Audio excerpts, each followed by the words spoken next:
मैं अमूर फाल्कन हूँ। भले ही मेरा शरीर हल्का है, लेकिन अपने भीतर असीमित आकाश की स्मृतियां संजोए हुए हूँ। मेरा जन्म पूर्वी एशिया के घने और शांत जंगलों में होता है, जहाँ पहली बार पंख फड़फड़ाते ही मुझे एहसास हो जाता है कि जीवन का अर्थ केवल अस्तित्व नहीं, बल्कि यात्रा है। मौसम बदलते ही प्रकृति मेरे भीतर एक संदेश जगाती है, जो मुझे हजारों किलोमीटर दूर ले जाने वाले एक अदृश्य मार्ग की दिशा दिखाता है। लंबी उड़ान से पहले मैं छोटी छोटी उड़ती दीमकों को खाकर अपनी ऊर्जा संचित करता हूँ। यही ऊर्जा मेरे महासागरीय सफर की नींव होती है। वैज्ञानिक इस रहस्य को समझने के लिए वर्षों से मेरा अध्ययन करते आए हैं।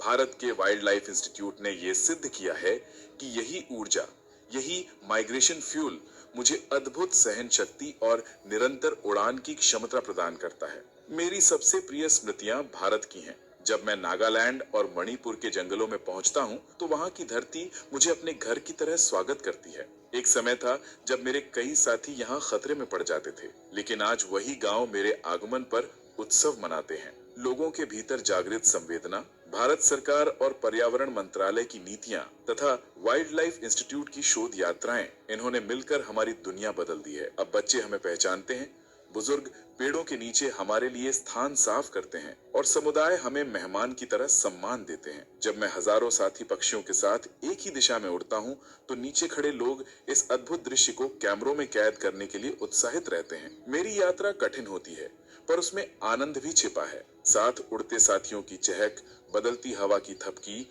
और रात के आकाश का मौन संगीत, ये सब मेरे जीवन का हिस्सा है। कभी कभी हम तीन विशेष साथी अपापंग, अलांग और आहू दुनिया को आश्चर्यचकित कर देते हैं। अपापंग कई दिनों तक समुद्र के ऊपर बिना रुके उड़ सकता है। अलांग उम्र में सबसे छोटी है, लेकिन साहस में सबसे अग्रणी।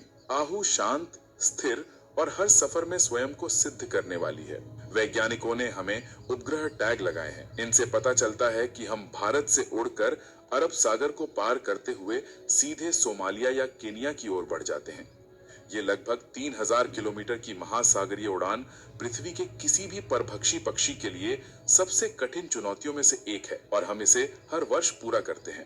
भारत मेरे जीवन का संरक्षक है। यहाँ की धरती हमें भोजन, विश्राम और सबसे आवश्यक विश्वास प्रदान करती है। हम दीमकों और अन्य कीटों की संख्या नियंत्रित करते हैं, जिससे फसलों और जंगलों में प्राकृतिक संतुलन बना रहता है। वैज्ञानिक कहते हैं कि हमारा अस्तित्व पारिस्थितिक तंत्र के लिए एक मौन आशीर्वाद है। भारत सरकार की राष्ट्रीय प्रवासी पक्षी संरक्षण योजना ने हमारे मार्गों, ठहराव स्थलों और संभावित खतरों की पहचान की है, ताकि हमारी यात्रा सुरक्षित बनी रहे। यही वो मानव परंपरा है जिसने हमें केवल अध्ययन की वस्तु नहीं समझा, बल्कि पृथ्वी के जीवंत सहचर के रूप में स्वीकार किया है। हर वर्ष जब मैं समुद्र की नीलिमा के ऊपर उड़ता हूँ, तो थकान मेरे साथ चलती है। कभी हवा विपरीत हो जाती है, कभी बादल मार्ग को घेर लेते हैं, लेकिन मुझे पता है कि सोमालिया या केनिया की उष्ण हवाएं मेरी थकान को दूर कर देंगी। कुछ समय वहां ठहर कर मैं अफ्रीका के गहरे जंगलों की ओर बढ़ जाता हूँ, जहाँ जीवन का नया चक्र मेरा इंतजार करता है। पर चाहे मैं जहां भी जाऊं,